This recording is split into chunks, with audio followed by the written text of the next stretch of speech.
Hi hello అండి అందరికీ నమస్కారం అండి ఫ్రెండ్స్ ఇప్పుడు అందిన వార్త ఇక గ్యాస్ వినియోగదారులకు ముఖ్య ప్రకటన ఈ నెల 30 వరకే సమయం అంటూ అప్డేట్ అయితే రావడం జరిగిందండి.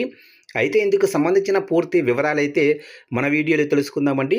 వీడియో మాత్రం పూర్తి వరకు చూడండి ఫ్రెండ్స్, అప్పుడే మనకి పూర్తి సమాచారం అయితే తెలుస్తుంది. అలాగనే ఒక లైక్ చేసి ఇలాంటి మరిన్ని ముఖ్యమైన అప్డేట్స్ కోసం ఇప్పుడే మన ఛానల్ని సబ్స్క్రైబ్ అయితే చేసి ఫాలో చేయండి ఫ్రెండ్స్. లేట్ చేయకుండా టాపిక్లోకి వెళ్ళిపోదాము. ఇక గ్యాస్ వినియోగదారులకు అలర్ట్. ఇక పల్నాడు గ్యాస్ వినియోగదారులందరూ కూడా ఈ నెల 30వ తేదీలోగా తప్పనిసరిగా గ్యాస్ కనెక్షన్లకు ఈకేవైసీ పూర్తి చేయాలని జిల్లా gas dealers association secretary Amarnath కోరారు. ఇక వేటు న్యూస్తో మాట్లాడుతూ ఈకేవైసీ చేయించుకొని వినియోగదారులకు గ్యాస్ సబ్సిడీ రద్దు కావడంతో పాటు కనెక్షన్ కోల్పోయే అవకాశం కూడా ఉందన్నారు. సబ్సిడీ దుర్వినియోగాన్ని అరికట్టేందుకు ప్రభుత్వం ఈ ప్రక్రియను తప్పనిసరి చేసిందని తెలిపారు. చూశారు కంటే మొత్తం మీదుగా పల్నాడు జిల్లాలో ఎవరైతే ఉన్నారో వారందరూ కూడా ఈ నెల 30వ తారీఖు లోపు తప్పనిసరిగా అయితే గ్యాస్ కనెక్షన్లకు ఈకేవైసీ పూర్తి చేయాలని అధికారులు అయితే చెబుతున్నారు.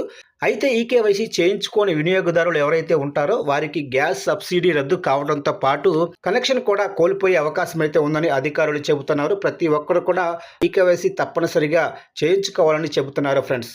చూశారుగా ఫ్రెండ్స్, అప్డేట్ నచ్చినట్లయితే లైక్ చేయండి. ఇలాంటి ముఖ్యమైన మరిన్ని అప్డేట్స్ కోసం ఇప్పుడే మన ఛానల్ని సబ్స్క్రైబ్ అయితే చేసి ఫాలో చేయండి ఫ్రెండ్స్.